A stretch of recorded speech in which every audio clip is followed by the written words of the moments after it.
Chapter 4. The Greatest of Trials. Self-introductions. Monica had never made any effort to remember people's faces.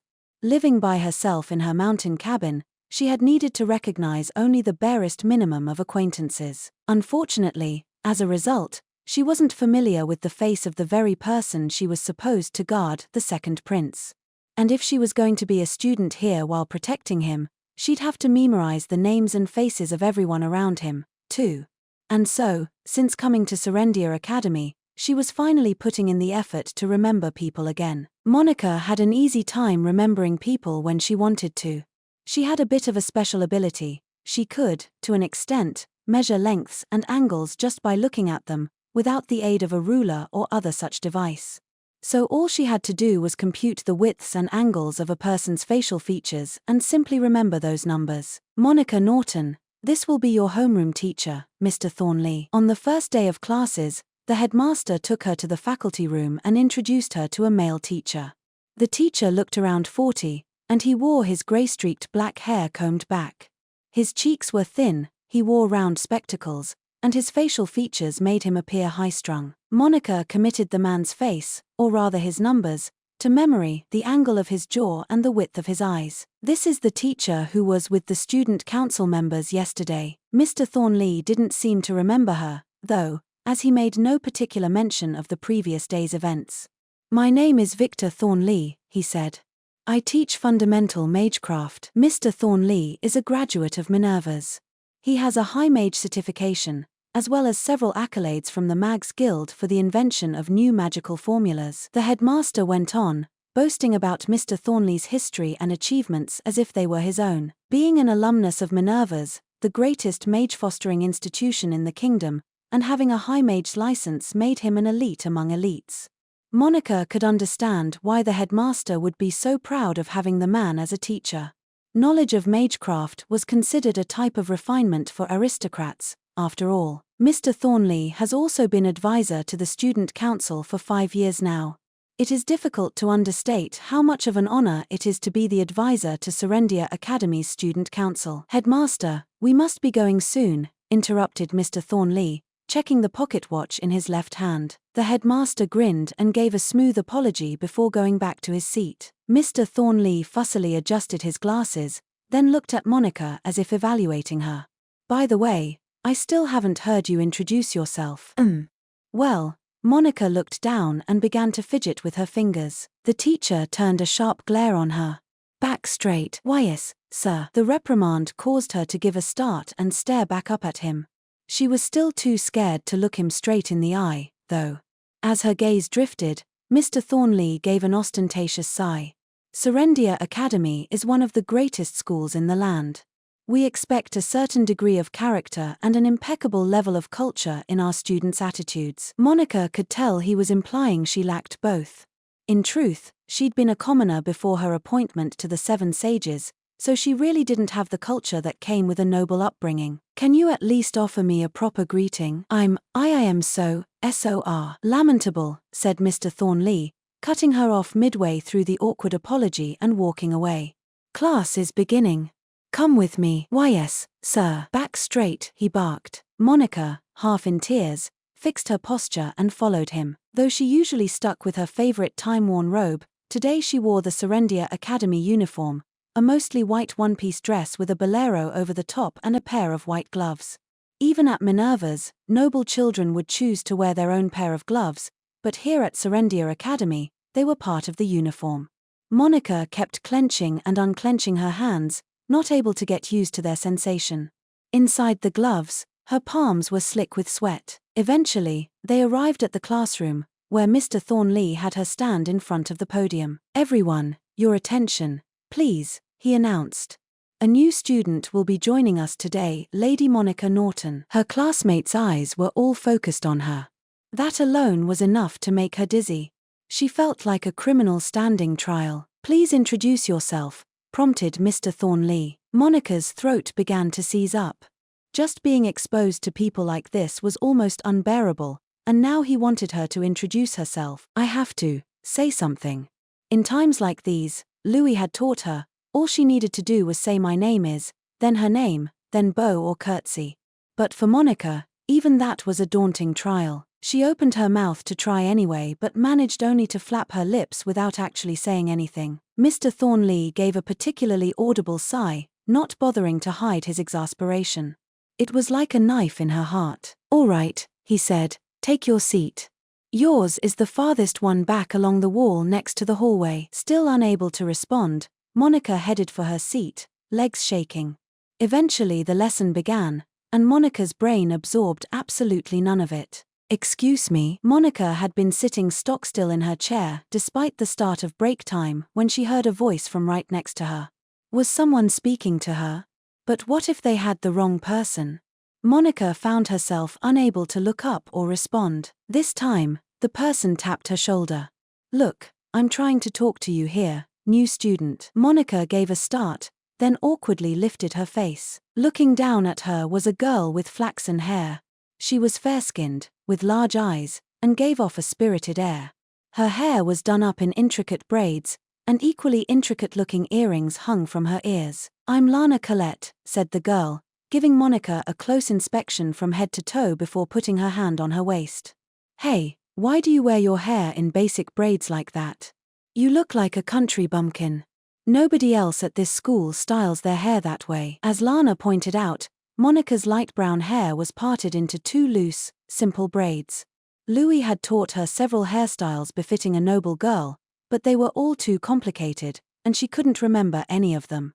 The noble girls who had brought a servant to the dorms could have their servant style their hair, but of course Monica didn't have anyone like that. I don't really know any, other way." And just like that, everyone staring at Monica seemed to say with their gaze, "That figures."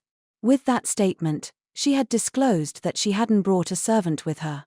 Most of the students who hadn't brought one had a reason. "Where were you raised?" asked Lana. Monica's breath caught in her throat. She'd been born and raised in a town relatively close to the royal capital, but right now, she had to pretend to be related to House Kerbeck. "LL Lyanak," she offered. It was the name of one of the towns in the Count's territory. "Oh," exclaimed Lana, her eyes widening. "The large town by the kingdom's border. They get imports of rare cloth from our neighbor, right? Hey, what kind of styles are in fashion in Lyanak right now? What kinds of dresses do they wear? And what kinds of scarves?" The barrage of questions put Monica at a complete and total loss. She wasn't actually from Lyanak to begin with, and even if she had lived there, she wouldn't have known a thing about the latest fashions. I don't really know much about that stuff. I'm sorry." Lana pursed her lips at the mumbled apology and frowned. "Hey, why don't you wear any makeup? You should at least use powder and lipstick, right? Look at my lipstick. It's the newest item from a makeup shop in the capital." After that, Lana began to nitpick almost every part of Monica's outfit. "Oh, gloves with embroidery on the edges are the cutest," she said. "I can't believe you aren't wearing a single accessory, and those boots are way out of fashion." Monica could only apologize and say, trembling, that she didn't really know one way or the other. She really didn't understand anything Lana was saying. Lana's hairstyle was very intricate, with beautiful hairpins. Her necklace was lovely as well, and the ribbon at her neck was adorned with splendid embroidery. Though she wore the same uniform as Monica, Lana's made a completely different impression. Seeing Monica in a fix, the female students around them began to put their fans to their lips and whisper to one another. Didn't her father just become baron? And now she's bragging about it to a country girl. Nobody else will talk to her, so country girls are all whore left. She must really be desperate, since they bought their noble title and all. Their voices were low but still loud enough for Monica to hear. Obviously, Lana could hear them as well. The latter's dainty eyebrows began to twitch, and eventually she brushed her flaxen hair back and sniffed. "Chempage. I've had quite enough of this. It's boring talking to you anyway." "I'm sorry." Monica was used to being called boring. She was painfully aware of how dull she was. The topics that excited others fell flat with her, and she knew nothing of the latest trends. Her only interests were mathematics and magecraft. Because of that, all she could do was keep her head down, not make eye contact with anyone, and wait it out. She was looking down now, too, stiff as a stone. Suddenly, Lana reached out and grabbed Monica's braids. Monica gave a terrified yelp, but Lana told her to just stay still, her tone sharp. Then Lana undid Monica's braids and started rebraiding them. Since there was no mirror here, Monica couldn't see what was happening on her head. Eventually, Lana nodded in satisfaction. "That should do," she said. "See how simple that was? Now, learn how to do it for yourself." With that, Lana strode boldly back to her seat. Nervously, Monica touched her fingertips to her head and felt a ribbon hanging there, smooth and soft to the touch. Most students at Serendia Academy ate lunch at the school cafeteria. Not only did the cafeteria feature an array of first-rate chefs, it also had a full waitstaff. They performed simple taste tests on every batch of food to check for poison as well, so the students could enjoy their meals in peace. A select few students had brought their own chefs or waitstaff to the dormitories, and they'd eat in their room after having the food cooked in the cafeteria. The second prince, whom Monica was supposed to be guarding, was apparently one such student, which means there's no reason for me to go to the cafeteria. Using that as an excuse, Monica snuck out of the classroom once lunch break began. All her classmates were streaming toward the cafeteria, but Monica went against the tide and exited the school building. She had about a handful's worth of berries in her pocket, and she was hoping to find somewhere to eat them without many people around. Monica had always been good at finding isolated places. When she went to Minerva's, she'd always holed up in a secret spot to read books on magecraft and mathematics. Since the weather was nice and there wasn't much wind today, Monica decided to take a walk outside. Serendia Academy was located on a very large plot of land, and its gardens were beautifully maintained. Summer's flowers had withered, replaced by the buds of autumn roses that had just begun to bloom. For the most part, schools attended by nobles began the year in autumn, and commoner schools opened their doors in spring. From spring to summer, nobles were busy with events for the social season, and autumn was when commoners harvested their crops. The school year for each group was set up so as to avoid those times of the year. Though Monica was of common birth, she'd never gone to a school with the other kids in town. Her father had been a very knowledgeable man and had been able to personally teach her while he was alive. After his passing, her father's disciple, through some twists and turns, had become her foster parent and had enrolled her at Minerva's. That was why Monica wasn't accustomed to communal living. Even when she'd gone to Minerva's, she hadn't had anyone there she could call a friend. Well, there was one person, but they'd said their final farewells already. Still, because of her talent at magecraft, Monica had been allowed to hole up in the lab at Minerva's. But here at Serendia Academy, that wasn't possible. Magecraft-related courses were available as electives here, but revealing her abilities would complicate matters. With her level of social anxiety, unchanted magecraft was the only kind she could use. And if anyone here found out that she could cast without chanting, they'd realize she was the silent witch. Sighing to herself, Monica touched the ribbon in her hair. I didn't even say thank you," she thought.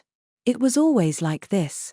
The things she wanted to say would stick in her throat, and she'd end up swallowing them back down without saying anything at all. If I can't even have a conversation with a classmate, how am I supposed to get close to the prince? She would need to do so in order to guard him, but he was a third-year student, and she was only a second year. They were in different grades right from the start. If the goal was to guard the prince, then Mr. Louis could have made it so I was in the same grade as he is.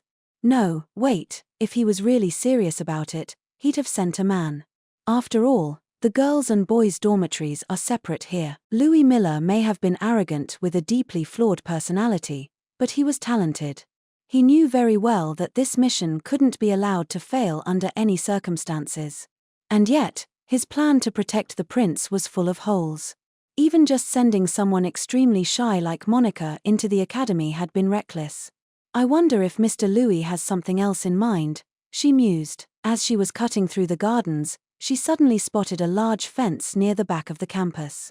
The academy's plot of land stretched beyond it, but everything that way was cordoned off on the other side of a metal gate. A placard was hung on the gate door that read, "Old Gardens, under maintenance," but a closer inspection revealed the gate itself wasn't locked. I doubt many people go in there. After making sure no one else was around, Monica hurried into the old gardens. Enclosed spaces like these made perfect hiding spots. The foliage here wasn't that rough, despite the under maintenance sign she had seen on the gate. However, She barely saw any flowers at all. Apparently, they'd moved them to the beds out front. The only things that were blooming here were the wild autumn grasses. But it's a nice, quiet place. I should be able to relax here for a while, thought Monica, cheering herself up just a little and searching for a good spot to sit down. However, her light steps stopped dead after she turned past a cluster of azaleas. Farther back in the gardens, at the edge of a worn-out fountain, a blonde-haired young man sat reading. With his head down, she couldn't make out his face, but his uniform was that of an academy student. Monica's face fell. She had been so sure this would be a good hiding spot, but someone had beaten her to it. Guess I'll find somewhere else, she thought, shoulders drooping. But as she turned to leave, she heard a rustling through the grass behind her. By the time she realized something was happening, an arm had grabbed her wrist from behind. She yelped. "Caught you," came the sharp voice of whoever was holding her as her breath caught in terror. "You walked right into my trap." Monica craned her neck to see over her shoulder and found a brown-haired young man looking down at her. His features were somewhat mature, with droopy eyes. She remembered his face, specifically, the angle at which his eyes drooped. This was one of the student council members who had been making a ruckus yesterday in the hallway. If I remember what Lady Isabel said, this would be Lord Elliot Howard of House Dasby. Elliot was gripping Monica's wrist with far too much force for this to be some kind of prank. And he wasn't even trying to hide the hostility in his eyes as he looked at her. Elliot patted Monica's pocket. He frowned. He could tell something was there, even through the fabric. "What's that in your pocket?" "A weapon." "No, it's my lunch." He laughed scornfully at her desperate explanation, as though it was absurd. There's no student at this academy who would put their lunch in their pocket. He was right, no noble girl who went to Serendia Academy would ever bring berries with them for lunch. When Monica remained silent, Elliot gave an intrepid smirk and gazed down at her.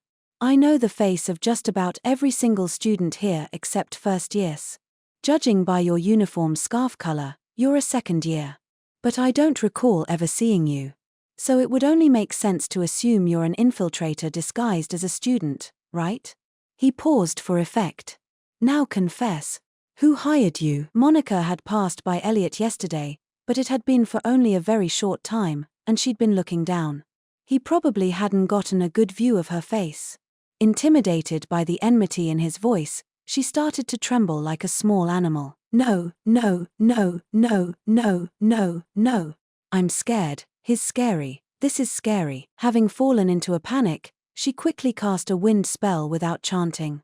It wasn't harmful in the slightest, the gust was only enough to make someone stagger. The dirt the wind kicked up, however, happened to hit Elliot right in the eyes.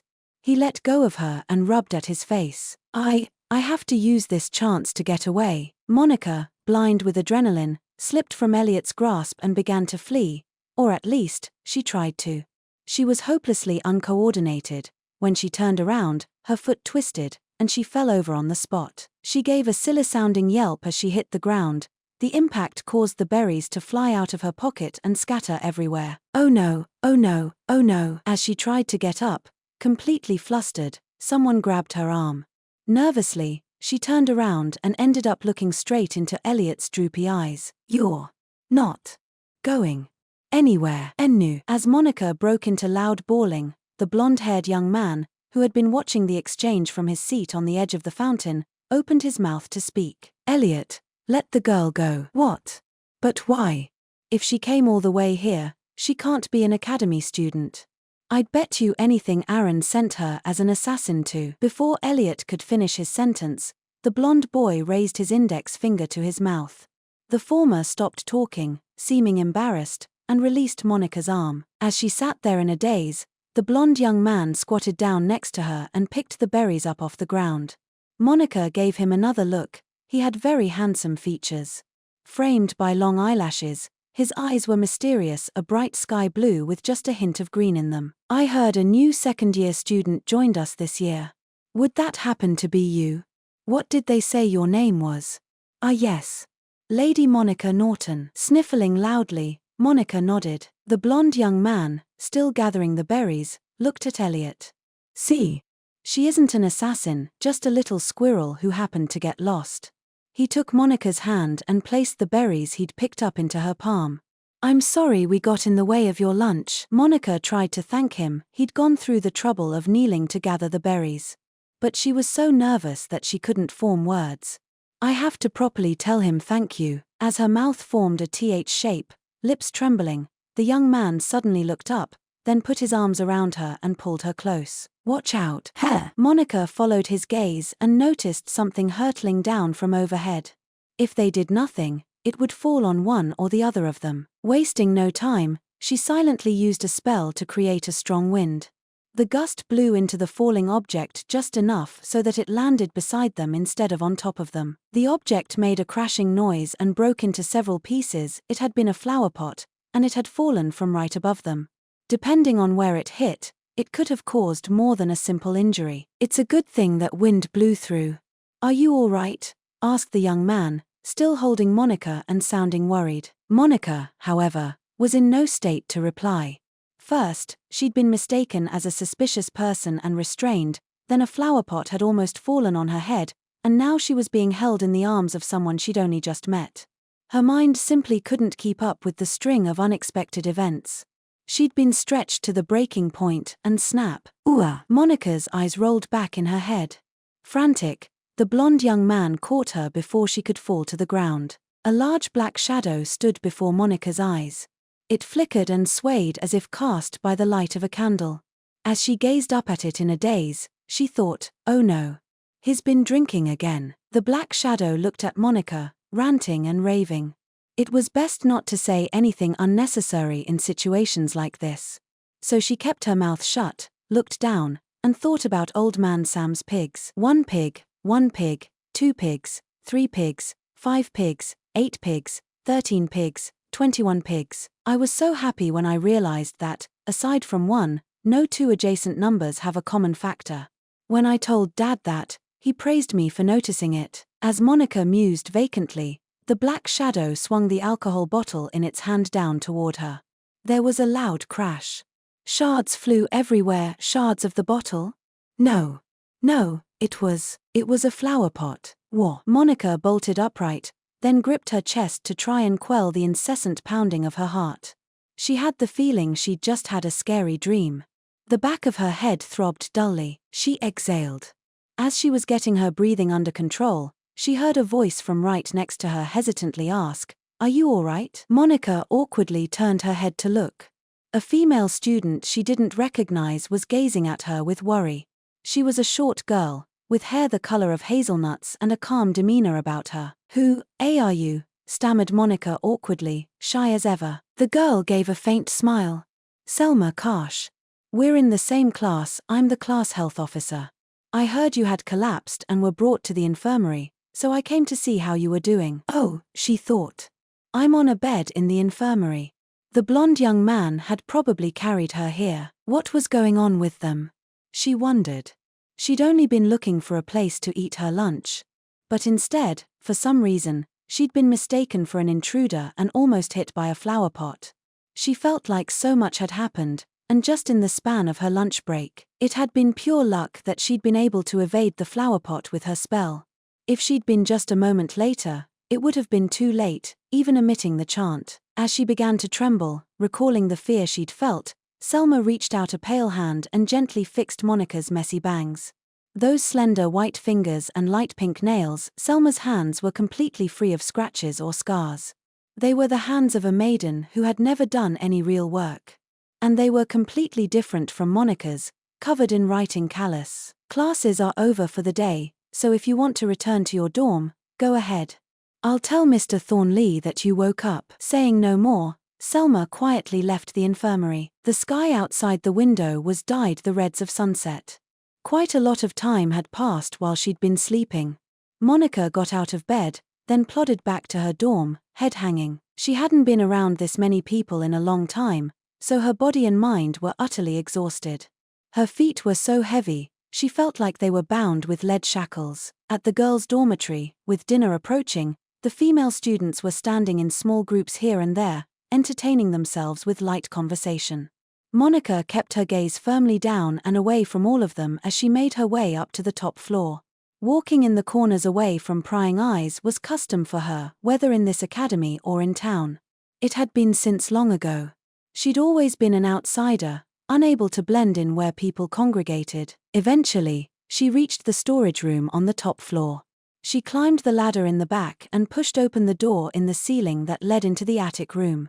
The sun had completely set during her slow walk through campus, and now the room was just dark enough that she couldn't see her own hands in front of her face. Monica used an enchanted spell to light the candlestick. People praised her unchanted magecraft as a miracle, but for her, having a normal school life was far more difficult. She removed the ribbon Lana had used to tie her hair and set it on her desk.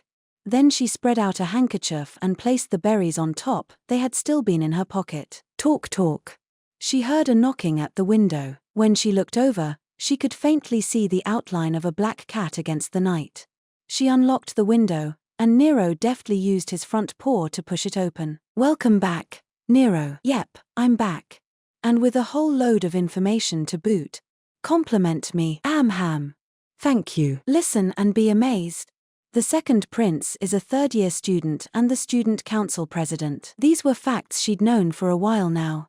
But Monica didn't have the heart to say so in the face of Nero's efforts, so she simply listened to him without speaking. That means that if you became a student council member, you could naturally stay close to him. "I'm a genius." Nero's suggestion was right on the mark. Given that the second prince and Monica were a grade apart, it would be tough for her to make contact with him normally. If she was part of the student council, however, the opposite would be true. But Monica fell face-first into her bed and wailed, "But I could never do that." Stellar grades were a non-negotiable condition of becoming a student council member. You also needed to have connections to current members. Nero gazed at her with his golden eyes. "Wait. I thought you were one of the 7 sages, Monica. Aren't you a genius? You do a bang-up job on your next test, and I'm sure you'll be able to." Monica shook her head wordlessly, then lined her textbooks up on her bed. An overwhelming portion of them were on history or languages. Those were the fields of knowledge noble children were expected to have, after all. But Monica's focus had been magecraft and everything about it. She was quite familiar with magecraft history, magecraft fundamentals, magical biology, magical engineering, and law topics related to magecraft, but as for just about anything else, save mathematics, she was below average. Her ability to memorize things was heavily skewed, while she could commit anything that had to do with magecraft to memory. As for other things, well, she couldn't even list the 5 noble ranks in order. "You went to that other school, right? Minerva's, yeah? Didn't you learn any language stuff there?" At Minerva's, I focused on ancient magic script and spirit speak. Neither of those was a subject usually taught to nobles. Most people went their whole lives without ever touching upon either of them. Monica held Nero to her chest and hung her head. "What should I do? Oh, what should I do?" At this point, she was in no position to protect the second prince. It would take everything she had just to avoid failing out of the academy. Actually, she had an even more fundamental issue. "A lot of people were very kind to me today," she said, glancing at the ribbon and berries sitting on the desk. Lana had been overbearing, but she had been the first in class to speak to her. And the young man she'd met in the old gardens had picked up her berries for her. Isabel had already done so much to support her, and Selma, the health officer, had come to check on her. To tell the truth, I wanted to properly say thank you to them, but her shoulders drooped again. Nero looked up at her. "Wait, but can't you say thank you to me just fine? You just did." "I heard you." "That's because you're not human, Nero." The cat made a difficult expression, a very human one. Then, seeming to have thought of something, he waved his tail and jumped out of Monica's lap. All right. In that case, why don't I help you? You and me, we'll get you over that shyness of yours." "Nero? Why, you don't mean?" "Indeed I do." Nero hopped up onto a chair, then gave his tail a swish. Instantly, his form bent and squished until he became a clump of black shadow. Eventually, that shadow swelled, expanded, and took the shape of a human. In the space of 2 blinks, the shadow gained color, taking on the hue of healthy skin, as though ink were being washed from it. "See? How about this? The creature sitting on the chair was no longer a black cat, it was a young man who appeared to be in his mid-20s with black hair and golden eyes. His body was wrapped in an old-fashioned robe. Of course, he wasn't really a human. Nero had merely taken on the shape of one. Monica knew he was capable of assuming human form, and she'd seen him like this several times already. Nevertheless, the fact that an adult man was now right in front of her caused Monica's body to cower unconsciously. She managed a couple of squeaks in protest. Her eyes, blank and turned downward as always, had opened as wide as they could, and her slender body trembled. She made herself as small as she could on the bed and covered her head with her hands as if to protect herself. No, I can't. Nero, please. Go back to being a cat. Monica was on the verge of tears, and Nero pouted. The act made him look considerably younger. No way. You managed to talk to Lulu Launtata just fine, don't you? It appeared Nero had no intention of remembering Louis Miller's name. Monica corrected him and defended herself. It's Louis, and if I don't answer him properly, he twists my ear. Whoa. Is that guy for real? What a jerk. Don't worry, I won't twist your ear or anything. How's that, her? Pretty nice of me, right? Actually, Louis was the extreme one here. What Nero was proposing was normal. Nero hummed with pride, then pressed further. Now, be grateful, worship me, and say thank you. As he inched closer, Monica bent back, and her mouth flapped open and closed. Eep. Th. Tha. Th. After managing to squeeze out the first three letters, Monica's mouth began to produce garbled, meaningless words mixed with heavy breathing, in and out.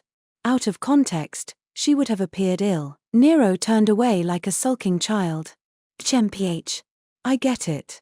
You're not grateful that I snuck into the school and got all that information for you, huh? I don't know if I can ever recover from this shock.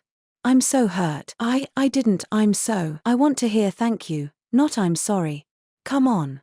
You've got to thank your precious familiar properly, master, said Nero, legs dangling impolitely as he sat on the chair. Monica squeezed her eyes shut, clenched her fists in her lap, and mustered up her voice. Teach thank you, like always, Nero. Hey, there you go. That's the ticket. Next, say, Nero is the greatest. Nero is the greatest. Nero is so wonderful. Nero is so wonderful, repeated Monica, her eyes spinning at this point. Nero scratched his cheek. I'm starting to feel like I'm brainwashing a good person. Nero, you're terrible. Meow. I was doing this for you. Nero's golden eyes swiveled to look through the window before he proceeded to open it and lean his whole body out. Monica hastily tugged the hem of his clothes. Nero. It's dangerous. You'll fall. Hey, Monica, look.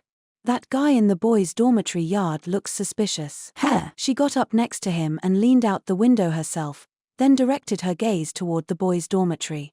She had a good view from her attic room window, but there was no moon tonight, so she couldn't discern anything very far away. Silently, she used a spell to improve her vision over long distances and in low light. It wouldn't let her see through obstacles, though. That was why she'd had to lean out the window. He's right. Someone's in the yard of the boys' dormitory. The person was wearing a hooded cloak, so she couldn't see their face. But she did get a glimpse of golden hair fluttering inside the hood. Just then, a gust of wind swept off the figure's hood. From where she was, Monica could see only the back of the person's head. Immediately, she burned the head's dimensions into her memory. The person stopped moving and pulled the hood back up, but the wind blew again, giving her a moment's glimpse beneath the cloak. Underneath, they were wearing a fine frock coat. Monica visually measured the length of their torso and legs before the figure crossed through the dormitory yard and disappeared around a corner of the building. Nero narrowed his eyes, frowning. Can't see him anymore. Any magecraft useful for this situation? He went behind the building, so I can't track him any farther. But Monica put a finger to her chin and closed her eyes. Numbers flew through her mind at a dizzying pace, and those numbers told Monica one fact. I've met that person before.